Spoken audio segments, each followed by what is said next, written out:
Hello दोस्तों, welcome है आप सभी का हमारे प्यार से यूट्यूब चैनल में। हम सभी लोगों को अपने भारत से बहुत ज्यादा प्यार है और उतना ही प्यार हमको शक्तिमान इंडियन सुपर हीरो से भी है। जितना लोग प्यार मार्वल के सुपर हीरो थॉर से करते हैं, उससे कई ज्यादा प्यार इंडियन वाले शक्तिमान से करते हैं। तो इसलिए मैं आप सभी लोगों के लिए शक्तिमान की स्टोरी लेके आया हूं, जिसमें हम आज सबसे पहले देखने वाले हैं किलविश की स्टोरी।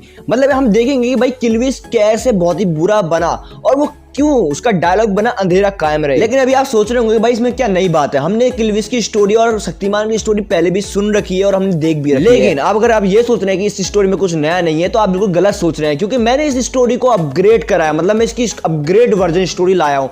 इसको आप कह सकते हैं शक्तिमान 2.0, जिसमें आपको पुरानी स्टोरी से कुछ मिलती जुलती स्टोरी तो मिलेगी, लेकिन उससे बहुत ज्यादा मिलेगा, ताकि हम अपने शक्तिमान हीरो को और कॉमिक स्टोरी से कंपेयर कर सकें और उसको सबसे ओमनीपोटेंट बना सकें। क्योंकि अभी भी बहुत सारे फंटू यहाँ पर रहते हैं जो कह सकते हैं कि रियून किंग थॉर और वगैरह लोग हमारे शक्तिमान सुपर हीरो को हरा सकते हैं। तो उनकी मोहलती बंद करने के लिए मैं आज आपके लिए शक्तिमान 2.0 स्टोरी लेके आया हूं। तो जल्दी से फटाफट से अपने कानों में हेडफोन डाल लो और खो जाओ अपनी इमेजिनेशन की दुनिया में।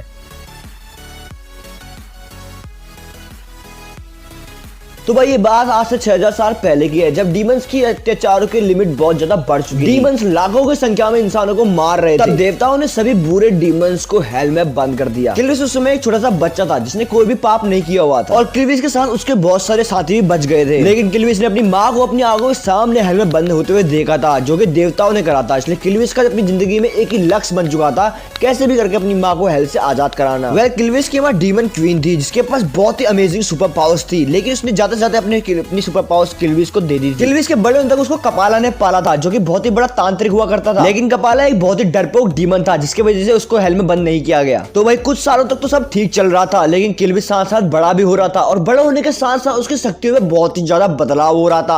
अब वो बचपन में जितना पावरफुल था उससे दुगना बहुत ज्यादा पावरफुल हो चुका था। किलविश की शक्तियां तो बड़ी रही थी, लेकिन साथ साथ उसकी नफरत और गुस्सा भी बढ़ रहा था। वेल अब किलविश मैच्योर हो चुका था, मतलब कि बड़ा हो चुका था। किलविश कपाला से नरक के दरवाजे खोलने का रास्ता पूछता है, लेकिन कपाला उसे बताता है कि सूर्यांशु के पास बुक ऑफ एविल है। उस बुक में बताया गया है कि कैसे नरक के दरवाजे खोले जा सकते हैं, लेकिन हर के दरवाजे खोलने के लिए बहुत ही ज्यादा एनर्जी लगेगी, जिसके लिए तुम्हें शक्ति पुंज की जरूरत पड़ेगी। किलविश के जितना पावरफुल उस समय कोई भी नहीं था, लेकिन कपाला उसे बताता है कि सूर्यांशु के गुरु श्री सत्य से टक्कर जरूर दे सकते हैं। तो फिर क्या था, किलविश का मूड बनता है और वो लड़ने चले जाता है। श्री सत्य के आश्रम में अचानक से बहुत सारे डीमंस का हमला हो जाता है, और सारे डीमंस जाके सूर्यांशु को बंदी बना लेते हैं। लेकिन जिनको वो अनाड़ी समझ रहे थे वो बहुत बड़े खिलाड़ी थे। वेल उसके बाद बहुत बड़ी वॉर छिड़ जाती है। किलविश का आमना सामना श्री सत्य से होता है। भले ही किलविश बहुत ही ज्यादा शक्तिशाली हो, लेकिन श्री सत्य भी कोई अनाड़ी खिलाड़ी नहीं थे। लेकिन श्री सत्य किलविश को सिर्फ टक्कर ही दे पाते हैं, उसे हरा नहीं पाते हैं, और किलविश बुक ऑफ एविल ले लेता है। लेकिन श्री सत्य जानते थे कि अगर शक्ति पुंज उसके हाथ में पड़ गया तो वो दुनिया का सबसे खतरनाक डीमन, सबसे शक्तिशाली डीमन बन जाएगा। तो भाई अब श्री सत्य के पास आखिरी रास्ता बचता है, शक्ति पुंज को नष्ट कर देना। अब हमारे मन में यहाँ पर ये डाउट आता है कि यार जब श्री सत्य के पास शक्ति पुंज है तो खुद ही उसकी एनर्जी का इस्तेमाल क्यों नहीं कर रहे हैं। तो भाई शक्ति पुंज की एनर्जी को एब्जॉर्ब करने के लिए हमारे पास पहले से बहुत सारी शक्ति होनी चाहिए। जैसे एक बड़ी मशीन को चलाने के लिए हमें बहुत ही ज्यादा एनर्जी चाहिए होती है, लेकिन अगर मशीन चल जाए तो उसके बाद हमारा काम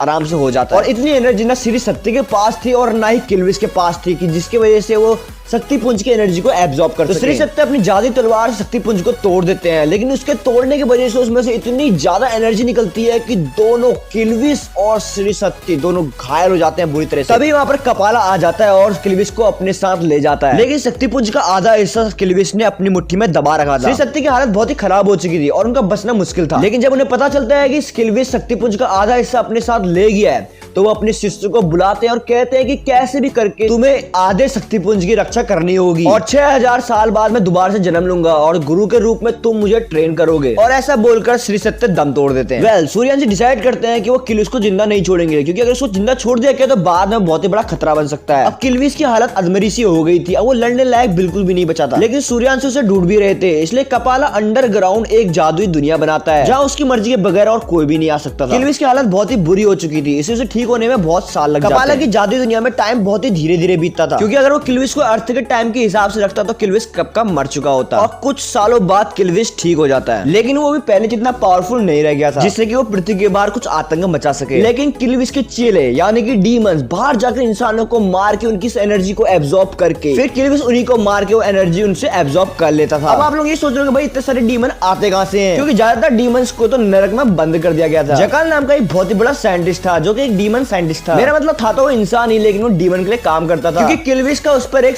सेवर था और अगर वो अपना एहसान नहीं चुकाता है तो किलविस उसको जरूर मार देता। जकास दुनिया का सबसे बड़ा साइंटिस्ट था, लेकिन उसने अपनी नॉलेज गलत कामों में लगाई। वो इंसान और जानवर के डीएनए को मिक्स करके नए नए क्रिएचर बनाता था और बाद में किलविस अपनी शक्तियों से इन्हें डीमन में बदल देता था। किलविस के बहुत सारे जासूस पृथ्वी पर घूमते रहते थे और सूर्यांशु की ब्रेकिंग न्यूज बताते रहते थे। तभी किलविस को अपने चमचों से पता चलता है कि श्री सत्य दोबारा से जन्म लेने वाले हैं। किलविस की फटके 8, 9, 10 हो जाती है क्योंकि श्री सत्य की वजह से किलविस हॉस्पिटल में एडमिट हुआ था। मेरा मतलब है कि उसकी हालत बहुत ही खराब कर दी थी। तो अगर आप ये सोच रहे हो कि श्री सत्य दोबारा से जन्म लेने वाले तो क्या 6000 साल पूरे हो चुके हैं? तो हाँ, हो चुके हैं, क्योंकि किलविस की दुनिया का समय अर्थ के समय से बहुत ही पीछे चलता था। या सूर्यांशु उस परिवार को ढूंढ लेते हैं जहाँ श्री सत्य पैदा होने वाले थे, जिनके पिता एक आर्मी ऑफिसर थे। सूर्यांशु से बताते हैं कि तुम्हारे बेटे को खतरा है क्योंकि किलविस नाम का एक राक्षस से मारने आएगा, क्योंकि उसमें मॉडर्न जमाना आ चुका था, इसलिए उनकी बात पर कोई विश्वास नहीं करता है। सूर्यांशु के बहुत बोलने के बाद भी उनकी बात नहीं मानते हैं, तो सूर्यांशु उन्हें मैजिकल सोर्ड देते हैं और बताते हैं अगर कोई भी इसको मारने आता है तो तुम ओम का नाम लेके इस तलवार से लड़ना, बाकी और किसी से और चीज से मत लड़ना, क्योंकि बाकी और चीजों से उसे घंटा फर्क नहीं पड़ेगा। अब सूर्यांशु की बातों में थोड़ा थोड़ा वो लोग विश्वास करने लग जाते हैं क्योंकि उनको भी थोड़ा सा डर लग जाता है। यहाँ किलविस बच्चे को पहले ही टपकाने की सोच रहा है क्योंकि वो बाद में कोई भी खतरा मोल नहीं लेना चाहता है, लेकिन उसके मुंह में दांत नहीं, पेट में आंत नहीं, फिर भी वो ऐसा क्यों सोच रहा है? क्योंकि किलविस को उसके चेलों के द्वारा पता चल जाता है कि सूर्यांशु के साथ उन्होंने रहने से इनकार कर दिया है और इंसानों से तो किलविस आराम से निपट लेगा क्योंकि वो उतना भी कमजोर नहीं है जितना हम समझ रहे हैं। वह कुछ महीने बीत जाते हैं और किलविस अपनी जादुई दुनिया से बाहर आखिर निकल ही जाता है, लेकिन वो इंसानों को मारने के लिए भी अपने साथ डीमन ले जाता है। तब तक शक्तिमान ने जन्म ले लिया था। कमांडर शक्तिमान के पापा को इन्फॉर्म करते हैं कि कुछ डीमनों को यहाँ अटैक हो रहा है। क्योंकि शक्तिमान के पापा ऑफिसर थे तो उनको फुल सिक्योरिटी मिलती है। वेल उनके लिए हेलीकॉप्टर मंगाया जाता है। डीमन सिर्फ बच्चे के पीछे पड़े थे, इसलिए शक्तिमान के पापा बच्चे और उनके पत्नी को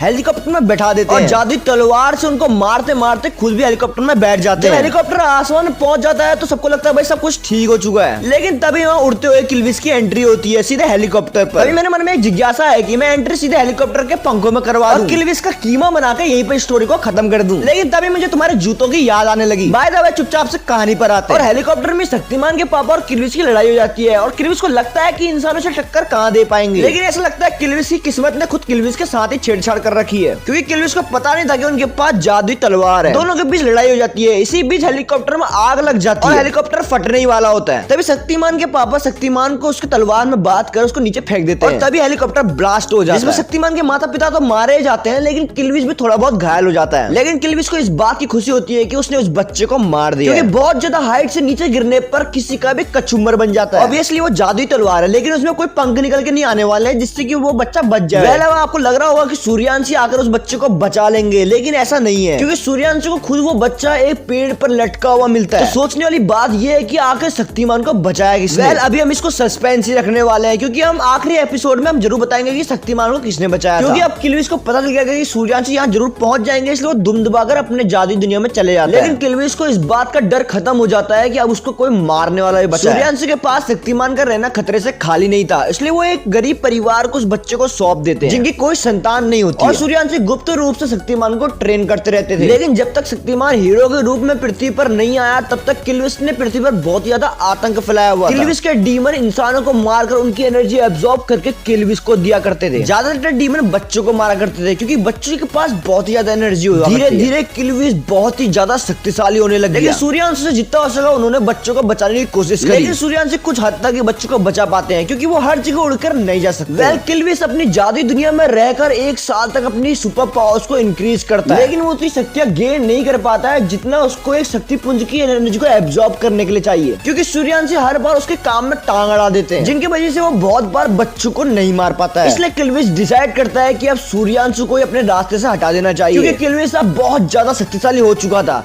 तो अब उसको सातों के साथ सूर्यांशु से लड़ने में कोई भी फर्क नहीं पड़ता। जब 1 साल बाद किलविस अपनी दुनिया से बाहर निकलता है तो यहाँ लगभग 20 साल बीत चुके होते हैं, लेकिन शक्तिमान ने अभी तक 5 एलिमेंट्स की ताकत पर कंट्रोल नहीं पाया हुआ था। सूर्यांशु को पता चल जाता है कि किलविस उनको मारने आ रहा है और वो भी जान देते हैं कि वो किलविस का सामना नहीं कर सकते हैं क्योंकि किलविस बहुत ज्यादा पावरफुल हो चुका था। इसलिए सूर्यांशु अपना शरीर छोड़ देते हैं और एक गुफा में अपनी सोल से एक सुरक्षा कवच बना देते हैं जहाँ उन्होंने शक्ति पुंज का आधा टुकड़ा छुपाया हुआ था, जहाँ किलविस चाह कर भी नहीं पहुंच सकता था। और अब सूर्यवंशी शक्तिमान के ब्रेन में आकर ही शक्तिमान को ट्रेन करते थे। जब शक्तिमान की ट्रेनिंग पूरी जाती है, जब शक्तिमान 5 एलिमेंट्स पर कंट्रोल कर लेता है, तो सूर्यवंशी उसे उस गुफा में जाने को बोलते हैं जहां उन्होंने शक्तिपुंज छुपाया हुआ था। उस गुफा में उसे शक्तिपुंज तो नहीं मिलता है, लेकिन एक सूट मिलता है जो शक्तिमान के पास जाने पर शक्तिमान के ऊपर खुद ही खुद चिपक जाता है। जैसे ही वो सूट शक्तिमान के ऊपर चिपकता है तो शक्तिमान की चेस्ट पर 5 चक्रास के साइन आ जाते हैं। अब आप लोग मुझे कुछ भी फेंक कर मारो, कहोगे यार 12 चक्रास होते हैं, तो मैं अभी बस इतना ही कहूंगा, भाई रुको जरा और सब्र करो। अब किल्विस बहुत ही ज्यादा खुश है क्योंकि उसको लगता है कि उसके रास्ते के सारे कांटे अब खत्म हो चुके हैं। लेकिन अब तो किल्विस सबको मार देगा और सबकी एनर्जी को एब्जॉर्ब कर लेगा और इतना ज्यादा एनर्जी एब्जॉर्ब कर लेगा कि वो शक्तिपुंज की एनर्जी को भी एब्जॉर्ब करने के लायक बन सके। तो क्या किल्विस अपनी माँ को हेल से आजाद करवा लेगा या फिर अपना सुपर हीरो शक्तिमान उसकी बैंड बजा देगा? ये सब हम कहानी के अगले पार्ट में जरूर जानेंगे। ये स्टोरी शक्तिमान की अपग्रेड वर्जन स्टोरी है जिसे मैंने बहुत ज्यादा चेंजेस कर रखे हैं। शक्तिमान हमारा पहला इंडियन सुपर हीरो है। जिस तरह से एमसीयू और डीसीयू वाले अपने सुपर हीरोज को बार बार अपग्रेड करते रहते हैं, वैसी मैंने हमारे इंडियन सुपर हीरो को अपग्रेड करने के लिए टीसीयू वर्ल्ड से स्टोरी उठाई है। बोले तो tech breed plus cinematic universe. तो अगर आप चैनल पर नए हैं और इंडियन सुपर हीरो को सपोर्ट करना चाहते हैं तो जल्दी से सब्सक्राइब करो यार, क्योंकि इस कॉमिक के बाद ही हम शक्तिमान का आमना सामना एमसीयू और डीसीयू के सुपर हीरो से करवाने वाले हैं। देखते रहिए और एंजॉय करते रहिए। अगली वीडियो के साथ जल्द मिलते हैं, तब तक के लिए ओके बाय।